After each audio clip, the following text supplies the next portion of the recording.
महत्त्वाची बातमी आहे। राज्य मंत्रिमंडळ बैठकीला कोकाटे अनुपस्थित होते। कोर्टानं शिक्षा सुनावल्यानंतर कोकाटेंचा फोन बंद आहे। कोकाटे नॉट रिचेबल आहेत।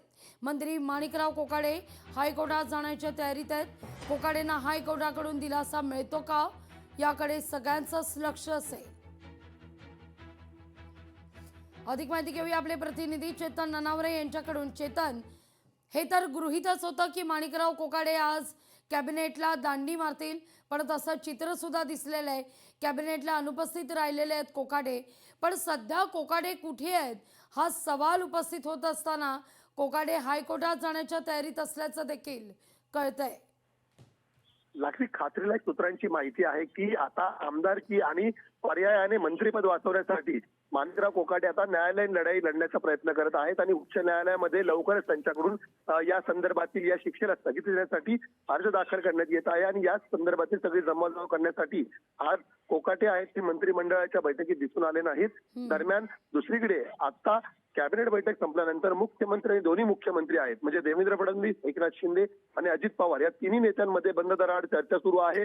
एकंदरीतच कोकाटे यांना जर कायदेशीर संरक्षण मिळालं नाही तर दुसरा पर्याय काय असू शकतो। क्रीडा विभाग सध्या जो अजितदादा पवार यांच्या गटाला देण्यात आलेला आहे त्या ठिकाणी आता सध्या वर्तमान जे मंत्री आहेत त्यांच्याकडे पदभार देता येईल की नव्याला कुठल्या बिडूला संधी देता येऊ शकते। यामध्ये विशेष करून धनंजय मुंडे यांचं नाव आघाडीवर येत आहे।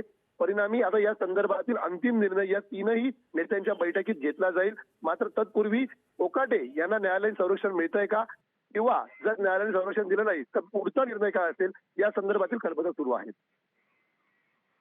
चेतन, तुम्ही असेच आमच्या समवेत जोडले राहा। पुढची देखील एक महत्त्वाची बातमी आहे ज्यावर तुमच्याकडून अधिक जाणून घ्यायचं आहे। राज्य मंत्रिमंडळाची बैठक आता संपलेली आहे। बैठकीनंतर मुख्यमंत्री आणि दोनही उपमुख्यमंत्र्यांची बैठक सुरू आहे। चेतन, तुम्ही नुकताच याचा उल्लेख देखील केलाय। काय नेमकी चर्चा होतीये? कोकाटे यांचा मुद्दा तर शीर्षस्थानी असेलच, पण जो मुद्दा, जो सवाल मुख्यमंत्र्यांनी अजित पवारांना विचारलेला होता, जर मंत्रिपद गेलं तर दुसरं नाव कुठलं, काय नाव आहेत सध्या?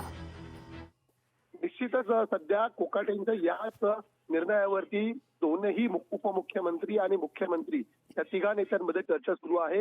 विशेष करून धनंजय मुंडे यांना ज्या वेगवेगळ्या आरोपांखाली मंत्रिमंडळातून डच्चू देण्यात आलेला होता त्या आरोपातील बहुतांश आरोपातून त्यांची सुटका झालेली आहे आणि सातत्याने आपण पाहत आहोत धनंजय मुंडे यांच्याकडून विनवणी केली जात होती की जे आरोप आहेत त्यातून जर निर्दोषित मुक्त झालेले असेल तर पुन्हा मला मंत्रिमंडळात स्थान देण्यात यावं।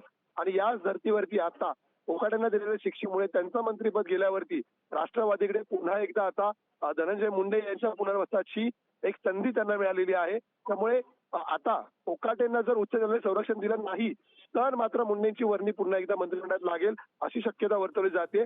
मात्र तत्पूर्वी आता उच्च न्यायालय काय निर्णय घेत आहे याकडे सर्वांचं लक्ष आहे। चेतन, तुम्ही जो उल्लेख केलाय मला थोडी क्रोनॉलॉजी समजून घ्यायची आहे तुमच्याकडून। तुम्ही आता उल्लेख केलात की जर कोकाटेंचं मंत्रिपद गेलं तर धनंजय मुंडेंची वर्णी लागू शकते। हिवाळी अधिवेशन सुरू होण्यापूर्वी अजित पवार, धनंजय मुंडे यांची भेट झालेली होती, चर्चा झालेली होती। त्यानंतर या घडामोडी घडतायत। तुमच्याकडे मी येणारच आहे। लोकशाही मराठी ऐका, पहा, जागरूक रहा।